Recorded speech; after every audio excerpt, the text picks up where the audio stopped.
MTV news Kannada ವಾಹಿನಿಗೆ ಸ್ವಾಗತ. ಬರುವ ಚಳಿಗಾಲದ ಅಧಿವೇಶನ ನಡೆದ ನಂತರ ರಾಜ್ಯ ರಾಜಕಾರಣದಲ್ಲಿ ಬಹುದೊಡ್ಡ ಬದಲಾವಣೆಯಾಗಲಿದೆ ಎಂದು ಶಾಸಕ ಮಹೇಶ್ ತೆಂಗಿನಕಾಯಿ ಹೊಸ ಬಾಂಬ್ ಸಿಡಿಸಿದ್ದಾರೆ. ಧಾರವಾಡದಲ್ಲಿ ಮಾತನಾಡಿ, ರಾಜ್ಯ ಸರ್ಕಾರ ಸಂಪೂರ್ಣ ದಿವಾಳಿಯಾಗಿದೆ. ರಾಜ್ಯದಲ್ಲಿ ಅಭಿವೃದ್ಧಿ ಕುಂಠಿತಗೊಂಡಿದೆ. ಅಭಿವೃದ್ಧಿಗೆ ಹಣವೇ ಬರ್ತಾನೆ ಎಂಬ ಮಾತನ್ನ ಕಾಂಗ್ರೆಸ್ನ ಹಿರಿಯ ಶಾಸಕರಾದ ರಾಜು ಕಾಗೆ ಸೇರಿ ಅನೇಕರು ಹೇಳ್ತಾ ಇದ್ದಾರೆ. ಅಷ್ಟೇ ಅಲ್ಲದೆ, ಹೀಗೆ ಸರ್ಕಾರ ಮುಂದುವರಿದರೆ ಬರುವ ದಿನದಲ್ಲಿ ನಾವು ಕಾಂಗ್ರೆಸ್ ತೊರೆಯಬೇಕಾಗತ್ತೆ ಎಂಬ ಮಾತನ್ನ ಕಾಂಗ್ರೆಸ್ನ ಅನೇಕ ಶಾಸಕರು ಹೇಳ್ತಿದ್ದಾರೆ. ಬರುವ ಚಳಿಗಾಲದ ಅಧಿವೇಶನದ ಮುಗಿದ ಮೇಲೆ ರಾಜ್ಯ ರಾಜಕಾರಣದಲ್ಲಿ ಬಹುದೊಡ್ಡ ಪರಿವರ್ತನೆಯಾಗಲಿದೆ ಎಂದಿದ್ದಾರೆ. ಇಂದು ರಾಜ್ಯದಲ್ಲಿ 14 ಲಕ್ಷ ಪಡಿತರ ಚೀಟಿ ರದ್ದಾಗಿದೆ. ಈ ಬಗ್ಗೆ ಬಡವರು ಮತ್ತು ಬಿಜೆಪಿ ಪ್ರತಿಭಟನೆ ಮಾಡಿದಾಗ ನಿನ್ನೆ ನಡೆದ ಸಚಿವ ಸಂಪುಟ ಸಭೆ ನಡೆಸಲಾಗಿದೆ.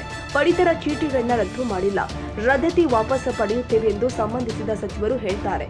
ಈ ರೀತಿಯ ನಾಟಕವನ್ನ ಕಾಂಗ್ರೆಸ್ ಸರ್ಕಾರ ಕಳೆದ 1.5 ವರ್ಷದಿಂದ ಮಾಡ್ತಾ ಇದೆ ಎಂದು ರಾಜ್ಯ ಸರ್ಕಾರದ ವಿರುದ್ಧ ವಾಗ್ದಾಳಿ ಮಾಡಿದ್ದಾರೆ. ನೋಡಿ, ರೇಷನ್ ಕಾರ್ಡ್ ರದ್ದತಿ ಕೂಡ ಇದರದ ಒಂದು ಭಾಗ. ಇವತ್ತು ಮೊದಲು ರೇಷನ್ ಕಾರ್ಡನ್ನು ಸುಮಾರು 14 ಲಕ್ಷ ರೇಷನ್ ಕಾರ್ಡನ್ನು ರದ್ದತಿ ಆಗ್ಯಾವ ಅಂತ ಪ್ರಥಮ ಹಂತದ ಮಾಹಿತಿ ನಮಗೆ ಇನ್ಫಾರ್ಮೇಷನ್ ಸಿಕ್ಕಿದ್ದೆ. ಅದಕ್ಕೂ ಕೂಡ ಭಾರತೀಯ ಜನತಾ ಪಾರ್ಟಿ ಧ್ವನಿಯನ್ನು ಎತ್ತದಂಥ ಸಂದರ್ಭದಲ್ಲಿ ಇವತ್ತು ಬಡವರು ಅವರು ಕೂಡ ಧ್ವನಿಯನ್ನು ಎತ್ತದಂಥ ಸಂದರ್ಭದಲ್ಲಿ ಮತ್ತೆ ನಿನ್ನೆ ಕ್ಯಾಬಿನೆಟ್ನಲ್ಲಿ ನಿರ್ಣಯ ಮಾಡ್ತಾರೆ. ಮತ್ತು ಮಂತ್ರಿಗಳು ಯೂಟರ್ ನೋಡಿತಾರೆ, ಇಲ್ಲ ರದ್ದಾಗಿದ್ದನ್ನ ಮತ್ತು ವಾಪಸ್ ಹೊಳ್ಳಿ ಕೊಡ್ತೇವೆ ಅನ್ನುವಂಥದ್ದನ್ನು. ಇದೆಲ್ಲ ನಾಟಕವನ್ನು ಕಾಂಗ್ರೆಸ್ ಪಾರ್ಟಿ ಸರ್ಕಾರ ಕಳೆದ 1.5 ವರ್ಷದಿಂದ ಮಾಡ್ತಾ ಇದೆ. ಯಾಕಂದರೆ ಆರ್ಥಿಕವಾಗಿ ಸಂಪೂರ್ಣವಾಗಿ ಹದಗೆಟ್ಟಿರ್ತಕ್ಕಂಥ ಸಂದರ್ಭದಲ್ಲಿ ಆರ್ಥಿಕ ನೀತಿಯನ್ನು ಸಂಪೂರ್ಣ ಕೆಳಗೆ ಕುಸಿತ ಆಗಿರ್ತಕ್ಕಂಥ ನೀತಿಯಲ್ಲಿ ಯಾವುದೇ ರೀತಿಯಾದಂಥ ಅಭಿವೃದ್ಧಿ ಕಾರ್ಯಗಳು ಕರ್ನಾಟಕದಲ್ಲಿ ಆಗ್ತಾ ಇಲ್ಲ. ಇದನ್ನು ನಾವು ಭಾರತೀಯ ಜನತಾ ಪಾರ್ಟಿ ಶಾಸಕರು ಹೇಳಿದರೆ ವಿರೋಧ ಪಕ್ಷ ಆಗಿ ಹೇಳ್ತೇವೆ ಅಂತಾರೆ. ಸ್ವತಃ ರಾಜು ಕಾಗೇನಂತವ್ರು ಹಿಡ್ಕೊಂಡು, ಹಿರಿಯರಾಗಿರ್ತಕ್ಕಂಥ ರಾಜು ಕಾಗೆ ಅವ್ರನ್ನ ಹಿಡ್ಕೊಂಡು ಅನೇಕ ಕಾಂಗ್ರೆಸ್ಸಿನ ಶಾಸಕರು ಇವತ್ತು ಮಾತಾಡಕತ್ತಾರ.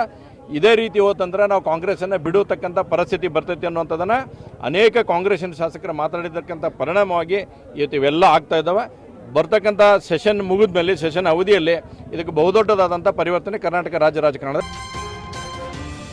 ತಾಜಾ ಸುದ್ದಿಗಾಗಿ ಎಂಟಿವಿ ನ್ಯೂಸ್ 24x7ಗೆ ಸಬ್ಸ್ಕ್ರೈಬ್ ಮಾಡಿ ಮತ್ತು ಬೆಲ್ ಐಕಾನ್ ಅನ್ನು ಒತ್ತಿ. ತಪ್ಪದೇ ಲಿಂಕ್ ಶೇರ್ ಮಾಡಿ.